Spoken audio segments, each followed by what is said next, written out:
A gente vai falar sobre o capítulo 25. Buscai e achareis no Evangelho segundo o Espírito.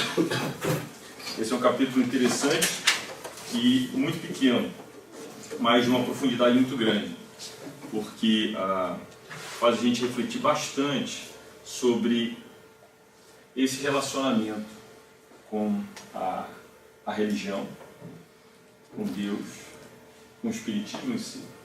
Esse entendimento sobre o nosso papel aqui e Deus, nosso Pai, que nós não temos assim uma ideia bem exata do que seja, e como se relacionar. O que Ele espera da gente e o que nós, como filhos, entendemos que o que Ele quer, o nosso caminho a ser seguido. Então, a gente vai explorar o que o capítulo traz para a gente. Então, vamos ver o que o Evangelho fala. Ajuda-te e o céu te ajudará. Eu vou só ler uma passagem evangélica que fala: pedi e se vos dará, buscai e acharei, batei a porta e se vos abrirá. Pois todo aquele que pede, recebe, e quem procura, acha, e se abrirá aquele que bater a porta. Qual é o homem dentre vós que dá uma pedra a seu filho quando lhe pede pão? Ou, em lhe pedindo um peixe, lhe dá uma serpente? Se, pois, sendo maus como sois, sabeis dar boas coisas aos vossos filhos, com quanto mais forte razão vosso Pai, que está nos céus, dará os verdadeiros bens àqueles que lhe pedirem. Bom, a princípio, quando a gente vê essa passagem evangélica, a gente se enche de esperança, no sentido de que nós temos um Pai amoroso, Pai Criador, e que a todo momento está disposto a nos dar aquilo que a gente pede. Então, na nossa infância, em relação à religião, a gente vira um eterno pedinte, porque se Ele vai nos dar, eu vou pedir. E quem de nós aqui não pede? Não é? Todos nós aqui, depois que a gente aprende a rezar, que a gente aprende a entrar em comunhão com Deus, a gente está constantemente pedindo. E às vezes, dá até uma ideia de que basta só pedir. Que talvez Deus, por esse amor todo que tem por nós, afinal de contas somos da sua criação, vai garantir que está tudo à nossa disposição. E é verdade, está tudo à nossa disposição. A natureza, todas as condições para que a gente possa aprender nessa escola. Mas não significa que a gente está parado, ou deveria ficar parado, aguardando as bênçãos do céu. Então, na verdade, a ideia, quando ele fala ajuda-te e o céu te ajudará, o céu vai te ajudar, se você se ajudar. Isso daí está ligado ao quê? A lei do trabalho e a lei do progresso. Desde o início, na humanidade, quando a gente é formado espírito, em um espírito ignorante, aprendendo, é necessário que a gente desenvolva o intelectual, que a gente desenvolva a inteligência. E a gente só consegue fazer isso todo dia acordando e batalhando, sobrevivendo. Desde os nossos primórdios, no início da nossa encarnação, a gente esforçando a aprender a caçar melhor, a fazer uma arma que acertasse o animal, a roda, e tantas outras coisas que a gente foi desenvolvendo a inteligência para transformar a nossa vida melhor. E todo mundo aqui acorda de manhã numa intenção de quê? De que eu quero melhorar a minha vida. Não tem ninguém que fique estagnado achando que amanhã não pode ser melhor. Todos nós. Isso é da nossa natureza evolutiva. Falar de interferir, ele diz que a diferença entre o animal e o ser humano é que o ser humano tem essa intuição de progresso. Ele sente essa vontade de progredir. É natural, é natural. E às vezes a gente confunde uma certa ambição material, o que é normal, não tem nada de errado eu me esforçar a mais em talvez trabalhar ou estudar para que eu talvez tenha um bem material X ou Y. A questão, que mais tarde a gente vai falar, é que a gente não desvirtue o foco. para que a gente não se acorrente com determinadas coisas, achando que esses objetivos são a razão da nossa existência, quando na verdade não é. Né? Mas não tem nada demais eu trabalhar mais, eu focar nesse desenvolvimento intelectual em prol de uma melhoria material. Eu quero ter um carro melhor. Isso é ok. Não é? Não tem nada demais nisso. Mas aprende que ajuda-te e o céu te ajudará. Muitas religiões do passado tinham uma noção, inclusive no judaísmo, meu pai é judeu, família judaica, a gente tinha, ou se tinha uma ideia de que bastava fazer a vontade de Deus, que a retribuição divina ela vinha na forma de ganhos materiais. Ou seja, a vida ela é boa, ela se transforma bem se você faz a vontade de Deus. E às vezes a gente ainda vê algumas doutrinas cristãs que se apegam muito a isso. Você faz a vontade de Deus, que Deus vai te retribuir com coisas boas. Não é? Temor, né? Temer e temer também. Isso aí é uma outra coisa também muito interessante.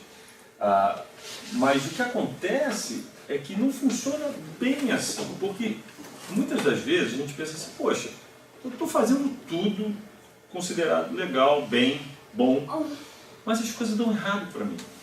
O que está acontecendo? Eu estou tentando vir aqui no centro, eu estudo, faço evangelho, mas às vezes as portas não se abriram, aquele emprego eu não consegui, aquele relacionamento não deu certo. Será que Deus não gosta de mim? E tem gente que às vezes até perde a fé, ou sente a fé abalada por achar que as respostas do alto, a ajuda do alto, não veio como eu queria. Aí vem uma questão que a gente vai explorar hoje. É saber querer. É o foco. Não é? Porque às vezes a gente acha que está no foco certo, buscando a coisa certa, e a resposta não vem como a gente queria, a gente se frustra, mas na verdade o certo é o que Deus quer. Porque aquilo que a gente quer não ia fazer bem. Não estava na hora certa. Então a gente tem que aprender a prestar atenção a essas coisas que a vida traz para a gente. Então, voltando à lei do trabalho, esse ajuda-te que o céu te ajudará, em nenhum momento é um convite ao sossego. Não, eu vou sentar e vou rezar e vou esperar que Deus me dê aquilo porque eu sou assim. Então, ele coloca que Deus nunca desobrigou o homem ao trabalho físico. E é através do trabalho físico que você vê o desenvolvimento da inteligência. Porque se não fosse assim, ele coloca que o espírito permaneceria na infância, no estado de instinto animal. Então isso faz do trabalho uma necessidade. Por isso que ele falou, buscai e achareis, trabalhareis e produzireis. Desse modo sereis filhos das vossas obras, teria o mérito da sua realização e sereis recompensados segundo o que fizerdes. Isso também acontece em relação aos espíritos. Por quê? Porque às vezes a gente acha assim, poxa, agora que a gente está em comunhão com o plano espiritual, agora que os médiuns têm acesso à espiritualidade, será que não dá para dar o número da loto?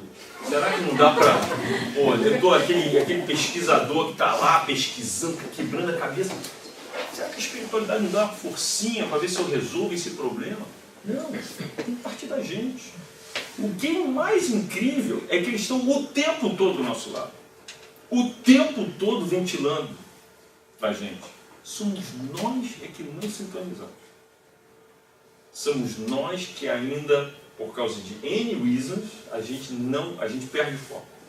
Porque se a gente estivesse na comunhão, você vai ficar surpreso quanta intuição boa a gente ia receber e como ia ser ajudado em relação a tomar algumas decisões na nossa vida.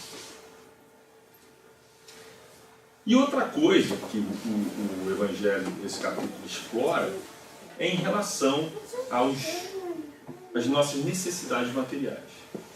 Ele coloca que, quando a gente pede, que Deus conhece as nossas necessidades. Né? E ele atende segundo o necessário. Então, o homem sempre insatisfeito em seus desejos, nem sempre se contenta com o que tem. E o necessário já não lhe basta, tem a necessidade do supérfluo. Então a providência deixa o entregue à própria sorte, torna-se então infeliz, por sua própria culpa e por ter ignorado a voz interior que o advertia em sua consciência. Deus o deixa sofrer as consequências disso a fim de que lhe sirva de lição para o futuro. Foi por isso que Jesus nos disse: não acumulei tesouros na terra, pois são perecíveis, mas acumulai-os no céu, onde são eternos. Olhai os pássaros do céu, está numa passagem na qual ele fala para os apóstolos: olha só, olha a natureza como é sábia, olha os lírios do campo, são lindíssimos. Você acha que Deus, o nosso Pai Criador, que veste eles dessa beleza infinita, não vai ajudar vocês, os homens, que são o nível mais alto da criação em relação à inteligência, de uma maneira maior ainda? Então, não se preocupe tanto, ele coloca, com o material. O material vai vir, mas é preciso que a gente trabalhe para ele, que a gente se esforce. Está sempre ali em cima. Uma vez eu contei uma história aqui, eu estava falando isso, que eu acho que uma das coisas mais importantes é a não desistência. Não importa como as portas se fecham, não importa tudo que mostra, é não desistir. Eu tinha uma época que a minha irmã estava desempregada no Brasil e ela entrou num mood de total desespero e negação. Ela achava que era impossível conseguir emprego na área dela, que toda a área de aviação, tudo tinha fechado as portas, que ninguém estava empregando. Então eu, aqui do lado de cá dos Estados Unidos, quando eu falava com ela, e aí? Eu só escutava coisa negativa. Ah, não, já exauri todas as fontes, já mandei e-mail para todo mundo, já mandei para... Você foi nos lugares... Mas Márcio, não é assim que funciona, você não vai lá e bate na porta. E você tem um HR, tem um monte de coisa, tem um monte de lei, você tem que conhecer alguém, eu não posso simplesmente vai lá, entrega os teus currículos, mas eu já fiz, vai de novo. Aí ela ficava achando que eu era, das duas uma, ignorante, ou algum naive, no sentido de que, pô, não é assim que funciona, no real world não é assim. Mas eu enchia tanto o saco dela, que hora você acordou hoje? Ah, o que você quer saber? Não quero saber se acordou de manhã cedo. Você pegou outras coisas? Você foi lá nos lugares? Aonde? Eu falei, não quero saber, tu vai a algum lugar. Tu vai procurar a parada, vai a algum lugar. Vai lá na loja da Delta, que tem lá. Não, vai não, eu não quero saber, vai lá. Mas lá no HR não importa, vai lá. Ela foi lá na loja, aí ela foi conversar com a mulher pessoa que ela queria comprar um ticket. Aí ela falou, não, na verdade... Eu conheço esse software que você está fazendo, que eu trabalho na parte de reservas, eu trabalhava na Varig e tal, e só que agora eu estou procurando emprego, mas eu já mandei um currículo para a Delta, mas ninguém me respondeu. Menina, olha, senta aqui, nossa, você sabe que eu estou procurando alguém para... A gente vai numa expansão, não sei o que lá. A mulher simplesmente pegou o currículo dela, ligou para a mulher, empregado, quem sabe empregado. Se tivesse ficado só em casa, chorando que não vai dar, que não é assim que se faz, que não funciona, não importa, não se desiste. Porque nessas condições é que a espiritualidade que está querendo ajudar faz o não convencional. Convencional seria mandar lá o currículo, ir pelos recursos humanos, conhecer alguém, receber, fazer uma entrevista. Foi tudo ao contrário, mas funcionou. Então, às vezes, tudo conspira negativamente. Não é bem isso. Mas eu não vou desistir quando a causa é boa, quando a causa é para o bem, quando a causa ela é benéfica, não só para mim, mas para os outros. Essa é mais ou menos a fonte de liderança no foco que eu quero ter nas decisões que eu quero fazer na minha vida. Então, isso é importante para que a gente tenha esse conceito que Deus vai prover, mas que a gente não desista nunca, né? Que a gente esteja sempre ali, firme e forte naquilo que a gente quer alcançar. E o que a gente está buscando? O que a gente busca na vida? Hoje em dia, a gente está perdendo um pouco o foco. Eu acho que o social media, que é uma excelente ferramenta que ajuda muito a gente, ao mesmo tempo ele desvirtua muito. Que ele não só traz muita informação inútil, informação desvirtuada, e é uma perda de tempo muito grande, que eu acho pessoalmente tira um pouco do foco de alguns objetivos que a gente quer ter, né? Então, o que a gente está buscando? Coloca a natureza sábia e justa, e tudo tem o seu tempo certo. Mas será que a gente está preparado para receber ou experienciar aquilo que a gente almeja? Vamos organizar na nossa vida. Eu acho que a vida ela tem vários pequenos objetivos. Eu tenho meu objetivo profissional, eu tenho meu objetivo sentimental, aquele altruísta, eu tenho objetivos talvez que sejam até mais elevados, no sentido que eu já me observo, eu tenho defeitos que eu quero superar, que eu quero conseguir. São várias coisas que a gente tem que devotar tempo individualmente para conseguir alcançar essas coisas, né? Mas é importante que a gente também tenha essa postura de sempre prestar atenção a esse feedback que a vida traz para a gente. Porque às vezes, através desse feedback, a gente vai mais ou menos tendo uma ideia do caminho que a gente tem que seguir. Às vezes a gente fica muito fixado em conceitos de sucesso, do certo ali que a sociedade nos impõe. Então eu tenho que ser dessa maneira, eu tenho que fazer assim, eu tenho que ser assim. E às vezes a gente perde muita energia numa coisa, não acontecendo como a gente quer, na verdade vão empurrando a gente numa outra direção, mas a gente luta, porque a gente quer assim, tem que ser assim. E se frustra, quando na verdade as respostas, aí vai saber o que vai fazer? Vai para cartomante. Vai lá na cartomante, não, ele vem lá da espiritualidade, deve saber alguma coisa melhor do que eu, né? Então eu vou lá, joga abuso, não sei o que, na expectativa de que alguém vai dizer a resposta para mim. Para onde que eu vou? Vou para a esquerda ou para a direita? Esse homem é bom ou não para casar? Essa mulher vai dar certo ou não vai? Um monte de coisa que a gente fica numa insegurança, quando que na verdade a gente esquece de escutar a gente mesmo. Porque muito das respostas já estão no nosso íntimo. A gente turva tudo isso nessa vida social atribulada que a gente tem e esquece de escutar essa voz. Aí você fala, mas que voz é essa? Aí fala, que voz é essa? A gente tem o nosso espírito guardião.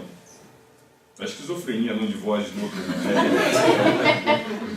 é o nosso espírito guardião, que é o nosso amigo, que a gente fecha a porta o tempo todo para ele, que simplesmente não consegue se comunicar com a gente o tempo todo, está lá em cima e a gente fazendo a coisa errada, indo na direção que quer ir. Então a vida, ou os amigos espirituais, estão o tempo todo querendo dizer, não é isso, deixa quieto, não deu certo, parte para outra. Talvez a energia toda gasta na conquista disso aí não tenha sido o mais adequado. Talvez o desemprego veio para te ensinar outra coisa. Eu tenho um amigo meu, que foi o meu primeiro roommate quando eu cheguei aqui nos Estados Unidos.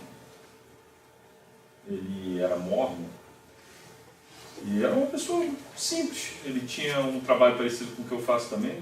E a gente foi assim, depois que a gente morou junto e tal, ele foi fazer a missão dele, depois voltou, foi trabalhando e começou a construir um wealth. Comprou uma casa, depois de uma casa comprou um terreno, depois comprou um apartamento.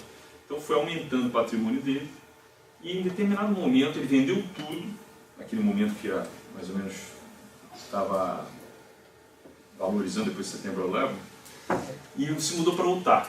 Em Utah, ele pegou aquele dinheiro da Califórnia para Utah, valia vezes 3, vezes 4. Comprou mais um patrimônio. E se envolveu com pessoas que eram bem... que não eram como ele. Eu conheci ele pessoalmente como ele. Era uma pessoa relativamente simples. E ele se envolveu com pessoas na qual o dinheiro era tudo. O patrimônio, o luxo, o status... E de repente ele começou a se envolver em mortgage as casas e comprar outras e criar uma bola de alto risco, na qual culminou ele pegando um empréstimo de 600 mil e fazendo uma casa de 5.000 square feet com 6-car garage, ele me contando. E eu olhando para ele e falei, mas eu tô pensando aí, o que estava na tua cabeça de você um cara simples, cara, surfista, a casa de 6 quartos? Aí ele falou, Márcio, eu estava em days, perdido. Eu estava com um wrong crowd, achando que eu era um high roller milionário. E quando houve a bolha e houve o colapso, ele perdeu tudo. Tudo. Zerou. E eu encontrei com ele de novo aqui, americano. Encontrei com ele de novo aqui. Estava deprimido, estava trabalhando com uns sogros, a mulher limpava a casa,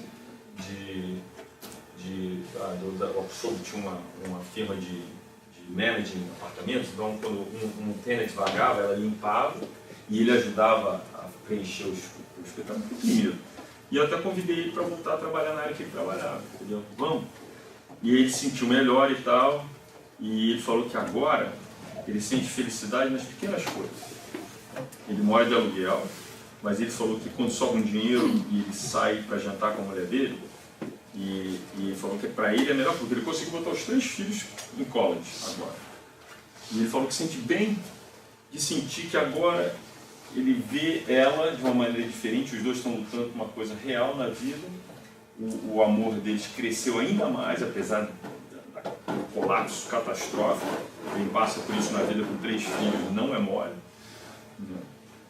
Mas ele falou que hoje ele está bem mais feliz e vendo as coisas como elas realmente são, e que antes ele não conseguia ver. Então isso é importante, esses exemplos são importantes, porque às vezes a gente coloca tanta energia numa coisa, numa expectativa de que é isso que vai trazer a real felicidade, e quando na verdade não é. No Dalai Lama ele fala, eu encontro esperança nos dias mais sombrios e foco nos mais brilhantes. Eu não julgo o universo, independente do que acontece. Ele está certo. Isso é uma visão otimista de vida. Independente do que acontece, a fé em Deus e a resignação, ela é superior àquilo que acontece comigo. E saber buscar, saber o que pedir. Não é? A gente fala muito em foco, a gente fala muito em entrar em sintonia para poder achar mais ou menos essa linha de conduta, o que é realmente que eu deveria estar buscando. Né? Então, a gente coloca, eu tirei isso de vários livros de psicologia, mas ter um alvo é um exercício de até tudo sem acento, hein, gente? Porque eu não sei botar acento aqui. Você botou esforço, é esforço. Hã? Esforço. Aonde? Tá. No esforço. Aqui também. A primeira frase. A vida é feita de vários objetivos e é preciso focar em cada um deles e devotar todo o esforço no alcance do melhor resultado. Você botou Do todo esforço. No alcance do melhor resultado. É importante a gente entender essa palavra, porque a gente tem sempre que dar o melhor. Mesmo que o resultado não seja aquilo, mas foi o melhor que eu consegui fazer. Para não também criar expectativas inalcançáveis, inatingíveis. Tem gente que se cobra muito disso. Eu conheci pessoas assim que têm esse problema de perfeccionismo e estão sempre raising the bar de uma maneira que sofrem por raise the bar tanto. Porque às vezes se coloca de uma maneira inatingível. E isso é um pouco de orgulho, por quê? Porque você parte do princípio que você é capaz de mais, ou você merece mais.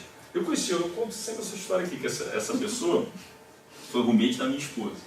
E toda vez que eu ia lá, ela não tinha namorado e sofria porque ainda não tinha casado. E quando ela escutava uma notícia que alguma familiar, uma prima, casou antes dela, chorava o dia inteiro. Era assim. Chorava. E eu falava, mas eu falava, por quê, cara? O que houve? Você conhece aí umas pessoas e tal. Eu falei, não, porque ela, pra ela, o homem bom, o homem certo, era um cara desse tamanho, bonito, olho azul, grandão, forte, milionário, cheio da vida, que vai chegar com um cavalo branco, bater na porta dela lá e vai convidar ela para namorar. Eu falei, isso desculpa, mas primeiro que ela não era nenhuma beldade. E isso daí era literalmente o que ela botou o patamar aqui em cima e não vai rolar, não vai acontecer, entendeu? Então por que não a gente... Aí eu me lembro uma vez que ela tinha conhecido um cara lá, e eu tava lá na casa e tocou a campainha e falou, cara, o cara veio, trouxe umas flores lá pra ela. Ela ajeitadinha, era também nenhuma beldade, coisa de relação, cara. Aí depois eu falei com ela, falei, vai que esse cara é o amor da tua vida. Vai que esse cara é um cara aí que vai ser um excelente pai para teus filhos, um trabalhador danado, um cara que vai ter companheirão, vai que é. Olha o que você está vendo. Não sei quem. E sempre assim. Então, às vezes, a gente fica numa expectativa Já casou, completamente... é? Não, acho que ainda não. Uma expectativa completamente ilusória. Né? E sofre por não conseguir. Por quê? Porque a culpa é nossa.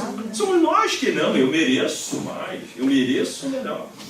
Aquele emprego, não. Isso aí não é pra mim. O meu emprego tem que ser assim. O carro, não. Eu entrar nesse carro aqui, não. De maneira nenhuma. Não é. Então isso aí é muito do nosso erro. Então, focar não é apenas selecionar a coisa certa, mas também dizer não às coisas erradas. Existem muitas coisas que estão agora na sociedade que nos mislead, né? Como é que se fala? Nos direcionam erradamente a pensar determinadas coisas. E a gente tem que saber dizer não. Não é isso. Não é isso que eu quero. E ter resignação. Né? Na vontade quando a gente não consegue mudar o rumo das coisas. E tem também algumas ferramentas que a gente pode utilizar, né, para que a gente consiga refletir mais sobre essas coisas que a gente deveria estar focando. E uma delas é meditar e orar. Porque é uma ferramenta gratuita, não tem prescrição, não é tarja preta, não é remédio, não é nada que você vai ter que comprar. É literalmente uma coisa simples que tem um resultado absurdo. Eu estava vendo pesquisa, tem tanta pesquisa hoje em dia que se eu for fazer tem que fazer uma palestra só sobre isso, porque eu achei tanta coisa recente, pesquisa de 2010, 2012, que tem falado em termos físicos. Você vê as fotos tomográficas de desenvolvimento cerebral verdadeiro das pessoas da pesquisa que tem o tempo voltado à meditação e oração. Essa pesquisa aqui que eu tirei, eu vi a foto, não consegui trazer porque minha secretária está trabalhando, mas tem umas fotos com o brain cortado no meio. Você vê o crescimento das células brancas, entendeu? Então coloca aqui, em short-term meditation, gera um aumento da substância branca desse giro singular do anterior, que é uma parte do brain. E aí quando eu fui ver essa parte do brain, para que ela era responsável, ela era em resolução de conflitos, de regulação de emoções e comportamento, de empatia. Hoje em dia, no mundo de milhões de mísseis e bombas e tiros e tudo mais, e gente de uma religião e de outra, e crises, e time de futebol, aquele eu não gosto, eu não vou. A gente poder baixar um pouco a guarda. Tudo isso, até em termos físicos, como pressão arterial, frequência cardíaca, com um hábito da gente meditar e orar. É fácil? Não é fácil. Os orientais já vêm fazendo isso há muito tempo. Nós aqui ficamos para trás nas nossas práticas, mas no fundo, na pesquisa que eles fizeram, eles falaram 30 minutinhos por dia já é suficiente para ver uma diferença absurda física na chapa tomográfica. Aí muita gente fala assim, mas eu não consigo, que aí eu estou meditando e toca aquela... do WhatsApp, alguém me dá uma mensagem, eu tenho que ver o que é. Eu tenho que olhar a mensagem que me mandaram, né? Porque eu não consigo ficar desconectado. Porque aquilo ali é mais importante. Porque o Facebook agora mandaram uma mensagem. 90% do que você vai ver é inútil. É alguém lá cozinhando o negócio, é o outro mostrando a roupa que comprou. É uma perda de tempo. Essa brincadeira é uma perda de foco tão grande que quando a gente for parar para analisar, a gente está perdendo um tempo absurdo do nosso dia. Então, se a gente conseguir realmente desligar tudo, botar uma musiquinha tranquila, aprender a escutar. Às vezes tem no YouTube e alguns sites espíritas tem meditação com alguns oradores que vão falando bem calmo e tudo mais. Você entra naquela faixa de relaxamento e tudo mais, faz wonders. É impressionante. Né? E aí, gente? Eu posso adicionar? Lógico. Eu conheço gente na Apple e na Apple Computer, eles têm salas de meditação onde os empregados podem meditar a qualquer hora, quando você é pago. E então a orientação é uma coisa principal. Se você precisa meditar, você vai lá na sua hora de trabalho. E isso porque o fundador, Steve Jobs, ele era um budista. Ele foi para a Índia e aprendeu. Mas não isso. A Google tem um time dentro da Google que o trabalho deles são grandes meditadores. O trabalho dele é ensinar os empregados a meditar. Então tem um departamento só para treinamento de meditação, e eles frequentemente chamam, fazem seminários, chamam Zen Buddhist, Buddhist monks, monges budistas lá para ensinar e dar palestra para os empregados na hora do trabalho. É isso. Não, e você, quando medita, você abre esse canal, parece que a criatividade vem mais à tona.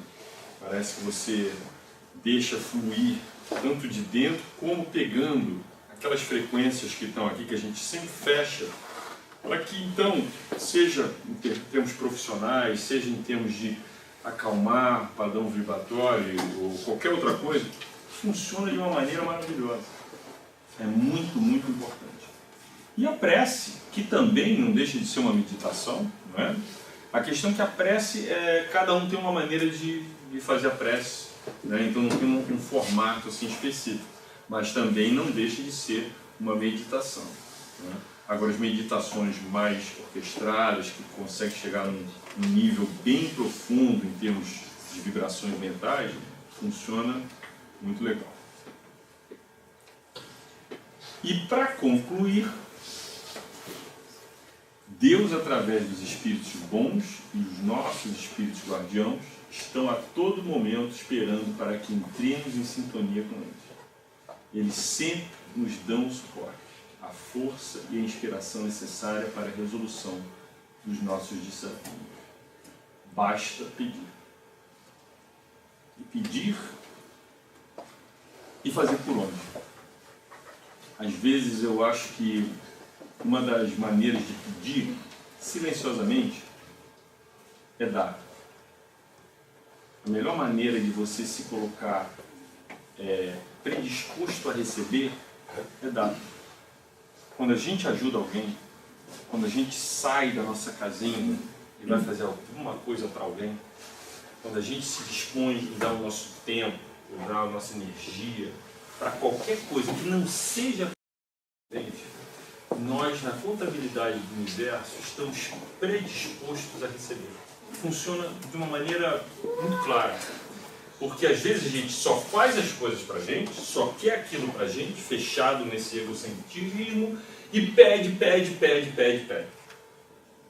Mas Deus utiliza da gente, da mesma forma que utiliza de alguém que veio me ajudar quando eu pedi. Eu tenho que ser instrumento de Deus também.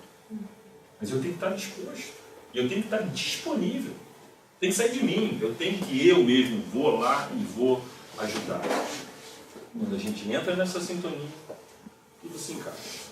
Às vezes não precisa nem pedir. Você está lá ajudando, lá suando a camisa para alguém, fazendo uma coisa legal. Quando vê, já apareceu uma coisa que eu não esperava, que veio me dar uma força. Tá certo? Fala que a lei da reciprocidade é pecado. Você faz, você recebe. Não precisa nem raciocinar para isso, e só vou fazer para receber.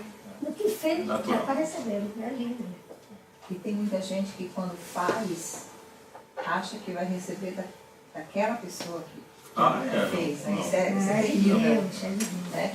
E aí quando não vem daquela pessoa, quando a pessoa precisa de alguma coisa, que vai para aquela pessoa para pedir alguma coisa que não recebe, nossa, é o fim do mundo. Não, e às vezes a gente fica nessa até de medir, né? Peraí, te dei aquilo ali, então não tem. Eu falei, não funciona dessa maneira. Quando a gente dá de coração, o que seja, tempo, energia, dinheiro, o que seja, entra nessa contabilidade e às vezes a gente esquece quando se faz de coração. Você nem quer saber, mas quando você menos espera e quando você mais precisa, vem alguma coisa que você. E vem de pessoas assim que você jamais, né? É assim que funciona.